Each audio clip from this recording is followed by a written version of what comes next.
Must be a million girls here in this great big city.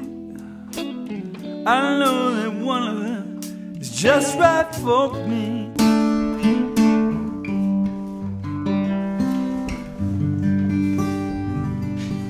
Hi, I'm Larry John McNally, and I'm a songwriter. Very lyric-driven songwriter.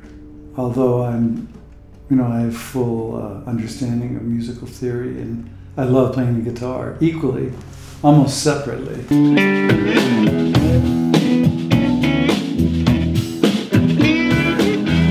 The lyric is the hard part. Music is a physical thing. And you start playing, it's a physical action, and singing as well. And you can get lost in it and play around and a lot will come out. But lyrics are strictly a mental thing. Unfortunately, the goal is to make what is a mental, intellectual process sound like it just rolled right off your tongue, and that's the hard part. It has to be played with and shaped to sound conversational, at least for my taste, and natural, and yet the process is not particularly natural. A good example is Leonard Cohen. His singing was not, his singing had a great vibe to it, but he wouldn't be considered a singer like Chaka Khan. It was the incredible depth and poetry of his lyric. I read once that he would write 100 verses and pick the best 4. So that's how big of a job that is. I have a notebook that I keep going. I read a lot. I write phrases down, things that people say I write down. In terms of writing in the notebook, I'll give you an example. I have a song that I wrote called Nobody's Girl that Bonnie Raitt recorded on her Nick of Time album. And I remember where I was when something just popped into my head. She's nobody's girl. That was all I had. And it really struck me as evocative. Who was nobody's girl? And what's my relationship to nobody's girl? So I would say the next step I took had to do with rhyme, which I like to do, which is, well, okay, before I paint myself into a corner, what rhymes with nobody's girl? And I wrote a few things like, she's fragile like a string of pearls, she's alone in this world. Those lines seem to really paint a picture of who this person was that I was writing about. And I explored them and wrote about it. And then the first line of the song, she don't need anybody to tell her she's pretty. She's heard it every single day of her life. I've got to wonder what she sees in me when there's so many others standing in line. So that paints a picture of the girl and my relationship to her, and quite a bit of complicated interaction. You suddenly have a picture of her and of the singer. I think it's very important to have a strong opening in a song. And then you go to the deeper second verse or whatever can be the deeper exploration of that. And I don't really like bridges. In England they call them middle eights. But some people absolutely love them. And that's a chance for you to step back and add a little bit something different, maybe a comment on the rest of the song, just take you out of it for a minute. And then maybe come back to another verse or the chorus. But I got into quite a bit of subject matter in that song, so much so that so many people wrote to me and said, who is nobody's girl? I think I know her, or I think I am her. So whoever I was writing about, I realized from that song that the more personal, the more universal. You write about your experience, and there are multitudes out there who have had the same experience, and that's your job. Your job is to be the articulator for the inarticulate. Your job is to articulate what the experience of being alive is, so that those who don't quite know how to do that, when you sing, they feel, yes, that's my story, and he's telling my story, and I don't feel so alone anymore. That to me is the songwriter's job. She don't need anybody to tell her she's pretty. She's heard it every single day of her life. got to wonder what she sees in me when there's so many others standing in line. She gives herself to me, but I'm still on the outside.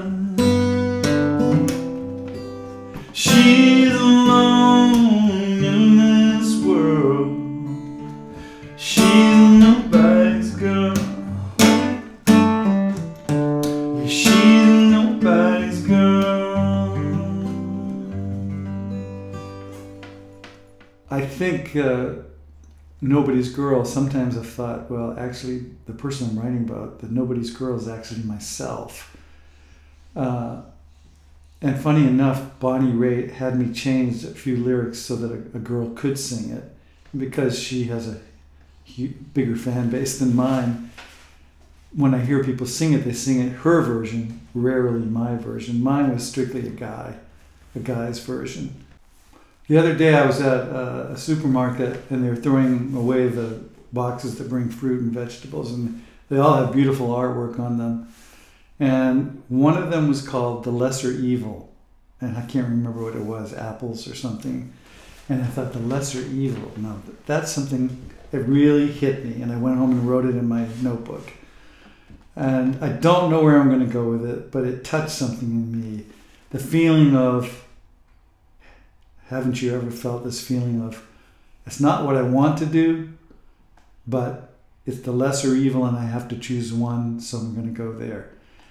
And we'll see where this goes. But usually what happens is I write that down and then I start pondering situations I've been in, people I've been with, decisions that you've made, good or bad, that you may regret, that you may not. So I start thinking about things that I regret, things that I don't regret, and there's plenty of it.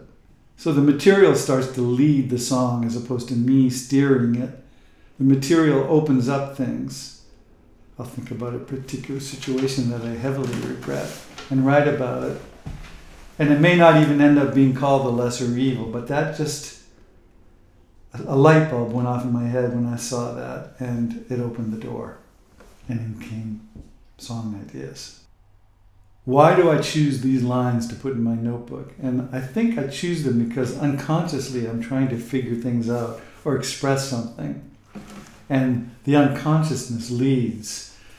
And suddenly the story has unfolded, and in a way it's news to me, but it has to do with something I've experienced, or I've seen others experience, or just the human condition in general. It isn't necessarily, well, I broke up with my girlfriend last week and this is for her. All that can happen too, of course. It has to do with, I think I've said this before, that there's a kind of hot wire that runs through all of us, the hot wire of existence. And when you touch upon it, you truly feel what it's like to be alive. And everybody else's hand is on that hot wire. And you are tapping into the human condition. Everything is one. We all are one. There's a jazz song, everything is everything, and that's the way it is. Singer can take a song because it touches them in a certain way and make it their own. Your songs don't belong to you after they're in the world. They walk down the street without you. And it's pretty cool for me to, well, go to a Bonnie Raitt concert and hear my personal private thoughts coming back to me through her, through an audience, back to me again, this full circle. It's a pretty amazing feeling. Or being in the supermarket and hearing my song played. Other people, that's their song now. It's not mine. They don't know who I am. They don't know what I went through to write it. It just touches them. That's the beauty of songs. She don't need anybody to tell her she's pretty. She's heard it every single day of her life. I got to wonder what she sees in me when there's so many others standing in line. She gives herself to me, but I'm still only outside.